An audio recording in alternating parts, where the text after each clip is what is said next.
नमस्ते एवरीवन, आप सभी का इन्वेस्ट करेगा इंडिया की एक इम्पॉर्टेंट वीडियो में फिर से स्वागत है। आज हम बात करने वाले हैं तीन इंपॉर्टेंट मल्टीबैगर कंपनीज़ के बारे में जिन्होंने इन्वेस्टर को काफ़ी बड़ा रिटर्न बहुत कम टाइम के अंदर निकाल के दिया है। बट अभी की कंडीशन में अगर हम देखें तो मार्केट के बेस पे ये जो तीन कंपनीज़ हैं तीनों के अंदर एक बड़ी गिरावट नज़र आ रही है। तो उस पॉइंट पे काफ़ी सारे नए लोग भी हैं जो कंपनीज़ में पैसा लगाए हुए हैं, जो काफ़ी घबरा चुके हैं कि गिरावट क्यों हो रही है। कुछ कंपनीज़ में कारण काफ़ी ज़रूरी निकल के आए हैं। तो इस वीडियो के अंदर हम इन तीनों कंपनीज़ को कवर करने वाले हैं। और बेसिकली तीनों कंपनीज़ को स्टॉक मार्केट के अंदर अगर आप देखोगे तो एक मल्टीबैगर स्टॉक की कैटेगरी में गिना जाता है। तो उस पॉइंट पे इन कंपनीज़ पे बात करना भी बहुत ज़रूरी हो जाता है। तो चलिए एक एक करके सारी कंपनीज़ के बारे में बात करते हैं। बट उससे पहले अगर मार्केट की बात करेंगे तो जैसे कि आपको पता है कि निफ्टी की अगर हम बात करेंगे तो 1 जनवरी के टाइम पे मार्केट में जो है बात की जाए तो मार्केट में निफ्टी 23,641 के आसपास ट्रेड कर रहा था।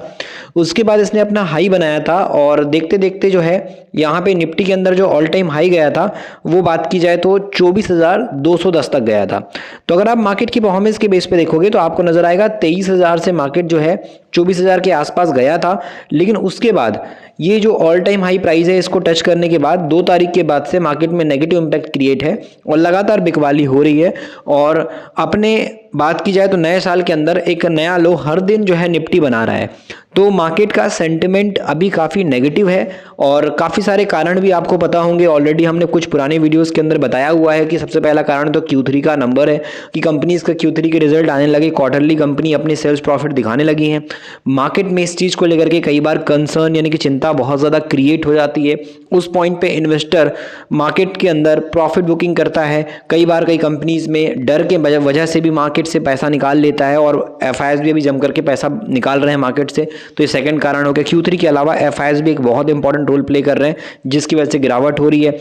और ग्लोबल इकोनॉमी के बेस पे बात की जाए या फिर हम बात करें ग्रोथ के हिसाब से बात करें, GDP ग्रोथ की बात करें या फिर हम बात करें इंटरेस्ट रेट के हिसाब से, तो ये सब कुछ पॉइंट है जो नेगेटिव पॉइंट क्रिएट कर रहे हैं। और इन सब की वजह से जो डॉलर का प्राइस है वो काफ़ी स्ट्रांग होते जा रहा है और डॉलर का प्राइस जितना स्ट्रांग होगा उतना हमारा इंडियन रुपीस वीक होगा। तो ऐसे पॉइंट में बहुत सारे कारण निकल के आ रहे हैं। बॉन्ड यील्ड का भी रेट बहुत ज़्यादा इंक्रीज हो रहा है मार्केट के अंदर और फेड भी उतना खास रेट बात करें US के बेस पे जो फेड है, फेडरल रिजर्व बैंक, वो भी अपना इंटरेस्ट रेट यहाँ पे उतना खास कोई बदलाव करने के मूड में है नहीं। तो एक तरीके से बात की जाए तो मार्केट की जो कंडीशन है वो अभी बहुत वीक है। तो ऐसे में एक्सपीरियंस पर्सन को कोई दिक्कत नहीं होती। दिक्कत यहाँ पे मार्केट में ऐसी कंडीशन में फंसता है नया इन्वेस्टर जो खास करके नया है, जो अपने सपने लेकर के आया है। उसके मार्केट के अंदर बात की जाए तो ड्रीम है कि वो मार्केट से इतना पैसा कमाएगा, इतना प्रॉफिट कमाएगा, क्योंकि उसने ड्रीम देखा है। सपने ही देख करके इंसान कुछ भी किसी भी चीज़ के हिसाब से कुछ देखता है पॉजिटिव, तभी उस चीज़ में आता है। अगर वो नेगेटिव ही नेगेटिव देखेगा तो मार्केट में नहीं आएगा। वो मार्केट को जब इन्वेस्टमेंट करना सीखता है तो उस समय समझता है कि मार्केट इतना आसान नहीं है जितना हम देख रहे थे शुरुआत में। तो एंट्री करना बहुत इजी होता है मार्केट में, बट इसमें बने रहना वो बहुत मुश्किल होता है। एंट्री और एग्जिट अगर हम देखेंगे तो इसमें जो बीच में रह जाता है ना होल्ड करने वाला, वो पैसा बनाता है। एंट्री करके तो बहुत लोग आ जाते हैं बट एग्जिट भी बहुत जल्दी हो जाते हैं। तो मार्केट के हिसाब से कुछ चीज़ें हैं जो आपको हर हमेशा बताई जानी जरूरी है, क्योंकि आपको अभी के टाइम पे देखोगे देखो सपना बेच करके मार्केट में एंट्री दी जा रही है। कई सारे यूट्यूबर हो गए, कई सारे इंस्टाग्राम पे पोस्ट हो गए जहाँ पे ये स्टॉक ने इतना पैसा बना दिया, 1000 लगाए लाख बन गए, लाख लगाए करोड़ों बन गए, ये चीज़ आपको बताई जाती है। लेकिन मार्केट के अंदर क्या हो सकता है जब आप पैसे लगाओगे, उसके बाद कितनी हद तक गिरावट आपको देखने को मिलेगी, मार्केट में कब कब लॉस होगा, कितने टाइम तक कभी कभी हमको बिना प्रॉफिट के रहना पड़ता है। पोर्टफोलियो जब लगातार नीचे जाता है तो पसीने छूट जाते हैं। वो चीज़ आपको कोई नहीं बताएगा। आपको बताएंगे जरूर ऐसा कि मार्केट से इतना पैसा बन गया, उतना पैसा बन गया। तो कुछ चीज़ों के पॉजिटिव पॉइंट है तो याद रखना उसके नेगेटिव पॉइंट भी रहेंगे। तो उसी चीज़ के हिसाब से आज हम बात करने वाले हैं तीन कंपनीज के बारे में जो अभी काफ़ी गिरावट में है और कंपनीज के अंदर क्या रीज़न निकल के आ रहे हैं उनको थोड़ा सा कम टाइम के अंदर समझने की कोशिश करेंगे। यहाँ पे अगर हम जोरदार गिरावट वाली कंपनी की बात करें तो इरिडा के कल के दिन रिजल्ट आए थे और कल लगभग हम सारी वीडियोस डाल चुके थे। उसके बाद इसके रिजल्ट आए लेट नाइट को, तो उस वजह से मैं इसको कवर नहीं कर पाया था, बट आज कवर कर लेते हैं। तो इरिडा का जो Q3 का रिजल्ट आया है उसमें आप नेट प्रॉफिट देखोगे तो राइज हुआ है कंपनी का 27% से, जो कि बहुत अच्छी बात है। डबल डिजिट में कंपनी का नेट प्रॉफिट बढ़ा है और कंपनी के अंदर रेवेन्यू भी 37% से इंक्रीज हुआ। तो ओवरऑल अगर आप देखोगे चीज़ों के हिसाब से तो मार्केट में इस कंपनी में नेट इंटरेस्ट इनकम, जिसको NII बोलते हैं हम लोग, जो कि कंपनी लोन देने का काम करती है, तो लोन लोन देगी तो ब्याज से ही पैसा कमाएगी। इंटरेस्ट ही कंपनी का मेन इनकम का सोर्स होता है फाइनेंस कंपनी का।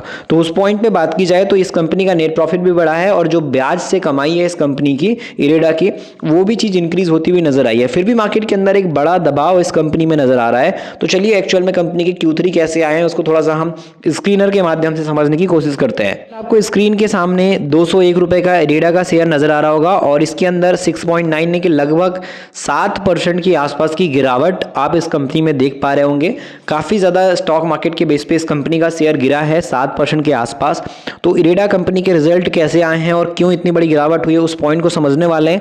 क्योंकि मार्केट के हिसाब से अगर हम देखेंगे तो कंपनी का जो ओवरऑल प्रोमोटर होल्डिंग वाला पॉइंट है, सेल्स प्रॉफिट वाला ग्रोथ वाला पॉइंट है, वो पॉजिटिव है। लेकिन फिर भी कंपनी में 3 महीने में भी गिरावट है, 6 महीने में भी गिरावट है और अब कंपनी के Q3 काफी सही नजर आए। तो कंपनी के रिजल्ट कैसे आए उसको थोड़ा सा हम यहाँ पे समझ लेते हैं। तो मार्केट के बेस पे अगर आप कंपनी के दिसंबर तक के डेटा को देखोगे तो आपको दिखाई देगा, यहाँ पर आपको सीधे नंबर नजर आएंगे। एक साल पहले इस कंपनी का जो रेवेन्यू था वो 1253 करोड़ का था, अभी कंपनी का 1698 करोड़, तो रेवेन्यू बढ़ा है।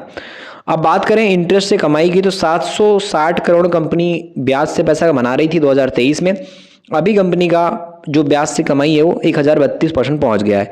फाइनेंसिंग मार्जिन की बात करेंगे तो कंपनी एक साल पहले फाइनेंसिंग मार्जिन यहाँ पे 31% का बना रही थी, अभी कंपनी का मार्जिन 32% के आसपास है। तो बाजार के हिसाब से जो कंपनी के मार्जिन थे, जो कंपनी का 4 क्वार्टर में हाई मार्जिन था वो 35% का था। तो 35% को कंपनी ने बीट नहीं किया है। अभी भी आप देखो तो 32% के आसपास है और एक साल पहले 31% थी। तो बाजार जैसी उम्मीद कर रहा था मार्जिन को इंप्रूवमेंट आने की, वो मार्जिन कंपनी के इंप्रूव नहीं हो पाए हैं, इसको इसने बीट नहीं किया है। तो ये भी एक कारण कई बार निकल के आता है। बाकी प्रॉफिट के पॉइंट में अगर आप देखोगे तो एक साल पहले कंपनी नेट प्रॉफिट कर रही थी 336 करोड़ का, अभी कंपनी का नेट प्रॉफिट यहां पर आपको 425 करोड़ का नजर आ रहा होगा। तो मार्केट में देखा जाए तो यहां पे नेट प्रॉफिट वगैरह तो कंपनी का ठीक ठाक है। शेयर होल्डिंग की अगर हम बात करेंगे तो इस कंपनी में शेयर होल्डिंग के हिसाब से देखा जाए तो प्रमोटर यहाँ पे 75% है, एफआईएस ने अपना स्टेक ट्रिम किया है, वहीं डीआईएस का स्टेक भी इस कंपनी में ट्रिम हुआ है, पब्लिक की होल्डिंग इंक्रीज हुई है। तो देखा जाए तो Q3 का जो नंबर है वो उतना ज़्यादा परेशान करने वाला नहीं है। अगर कोई इन्वेस्टर मार्केट में 3 साल 5 साल का लंबा विजन लेता है तो ऐसी कंपनीज कई बार अच्छा रिटर्न भी लॉन्ग टर्म में निकाल के देती हैं। बाकी इसको मैंने एडवाइस नहीं दी है, आपको एक नॉलेज के पर्पज से बताया कि घबराना नहीं है, समझदारी दिखाओ, मार्केट को समझो, कंपनियों के बारे में समझो कि क्या क्या हलचल होती है, कितने बार इंपैक्ट पड़ता है।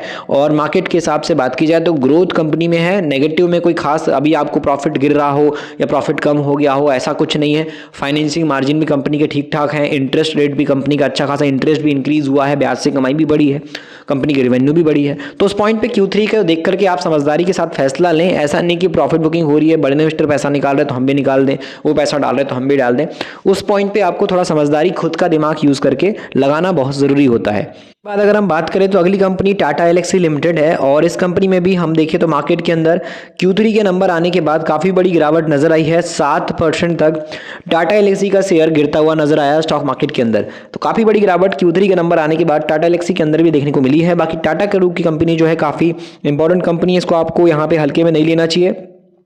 बाकी जो कंपनी की प्रॉफिट ग्रोथ एकदम अभी गिर गई है नीचे, उसकी वजह से शेयर प्राइस में कंपनी के डाउनग्रेड आया है और अगर कंपनी के प्रॉफिट इस तरीके से नीचे गए तो शेयर प्राइस और नीचे जा सकता है। इसलिए कंपनी में अगर तेजी आना है तो उसके लिए जो गिरावट अभी आप देख रहे हो 3 महीने में 6 महीने में, ये गिरावट अगर तेजी में तभी आएगी जब कंपनी क्वार्टरली बेस पे अपनी इंप्रूवमेंट दिखाना स्टार्ट करेगी सेल्स प्रॉफिट के बेस पे, तो कंपनी में काफ़ी अच्छी तेजी नजर आ सकती है। तो काफ़ी बड़ा दबाव आगे भी रह सकता है क्योंकि मार्केट के बेस पे कंपनी के जो रिजल्ट है वो कहीं ना कहीं अगर आप देखोगे तो ईयरली बेस पे काफी स्लो हो गए हैं, फ्लैट हो गए हैं 792 करोड़ से 809 करोड़, यानी कंपनी में कुछ खास ग्रोथ प्रॉफिट के बेस पे जैसे बाजार को चाहिए वो ग्रोथ नहीं आ पा रही है और इस वजह से यहाँ पे काफ़ी बड़ी गिरावट इसमें नजर आ रही है। एक साल के अंदर 31% तक टाटा एल्क्सी का जो शेयर है वो टूट चुका है। शेयर होल्डिंग के बेस पे अगर आप देखोगे तो प्रमोटर इस कंपनी में 13% है, वहीं एफआईएस के हिसाब से देखा जाए तो यहाँ पे प्रमोटर 43% है, सॉरी एफआईएस 13% है। डीआईएस के पॉइंट से अगर हम देखें तो कंपनी के अंदर 6% से 7.5% पे डीआईएस है। तो मार्केट के हिसाब से देखा जाए तो अभी कंपनी में दबाव इसलिए क्योंकि अर्निंग्स काफ़ी वीक आई है, तो इस वजह से मार्केट के अंदर इसमें एक प्रेशर आगे भी कुछ दिनों के लिए क्रिएट रह सकता है जब तक कंपनी के रिजल्ट इंप्रूव नहीं हो जाते।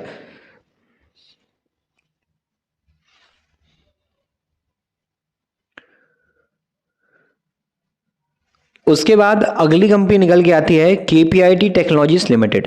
KPIT टेक्नोलॉजीज लिमिटेड की अगर हम बात करेंगे तो इस कंपनी का भी शेयर मार्केट के अंदर 4% के आसपास टूटता हुआ नजर आया और KPIT के अभी Q3 के नंबर्स नहीं आए हैं बट Q3 के नंबर्स आने वाले हैं।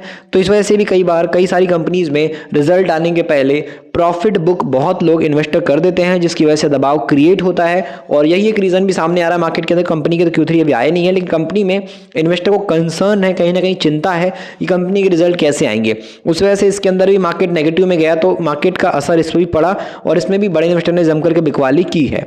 KPIT के अंदर ग्रोथ के पॉइंट से बात करेंगे तो ओवरऑल कंपनी की सेल्स भी अच्छी है, प्रॉफिट भी अच्छा है, तो कहीं ना कहीं टाटा एल्क्सी से बेटर परफॉर्मेंस अभी अगर हम जो फंडामेंटली कंपनी देखते हैं उसमें KPIT की नजर आ रही है। तो उस पॉइंट पे आप देखोगे तो इसमें भी गिरावट है, जैसे टाटा एल्क्सी गिर रहा है वैसे ये भी गिर रहा है, बट कहीं ना कहीं कंपनी की सेल्स प्रॉफिट की ग्रोथ पॉजिटिव है, तो इन्वेस्टर इस कंपनी में अभी भी गिरावट के हिसाब से ध्यान देता हुआ नजर आ रहा है। KPIT की शेयर होल्डिंग की बात करें या रिजल्ट की बात करें तो कंपनी की डेट आप देख सकते हो, अपकमिंग जो रिजल्ट कंपनी का है वो 29 जनवरी 2025 की डेट कंपनी की है। तो 29 जनवरी की डेट पे भी इन्वेस्टर का फोकस इसके बेस पे रहने वाला है। बाकी कंपनी ओवरऑल ग्रोथ तो काफी अच्छी ईयरली बेस पे कर ही रही है। अगर आप यहाँ पे शेयर होल्डिंग के पॉइंट से देखोगे तो प्रमोटर जितने थे उतने ही हैं। FIS का इन्वेस्टमेंट जरूर कम हुआ है बट DIS इस कंपनी में लगातार पैसा आपको डालता हुआ नजर आएगा, 14 से 16, 16 से 17.5%। तो यहाँ पर बड़े इन्वेस्टर भी इस कंपनी में काफी ज्यादा ध्यान दे रहे हैं। तो ये तीनों इंपॉर्टेंट कंपनीज को हमने इस वीडियो में नॉलेज के हिसाब से डिस्कस किया था। आपको कौन सी कंपनी पसंद है, आपने पोर्टफोलियो में कौन सी कंपनी रखी है, वो आप कमेंट बॉक्स में बता सकते हो। साथ में अगर आपको मार्केट सीखना है तो फिर आप ई बुक पढ़ सकते हो, मिडिल क्लास का स्टॉक मार्केट ई बुक। इस ई बुक में वो सारी बातें हैं जो एक आम आदमी को जानना समझना जरूरी है, जिससे कि वो एक लॉन्ग टर्म की जर्नी काफी कम वक्त में अच्छे तरीके से सक्सेसफुल होकर के कर सकता है, अच्छे रिटर्न निकाल सकता है। अगर समझदारी के साथ मार्केट को सीखेगा तो डेफिनेटली पैसा बाजार से कमाएगा।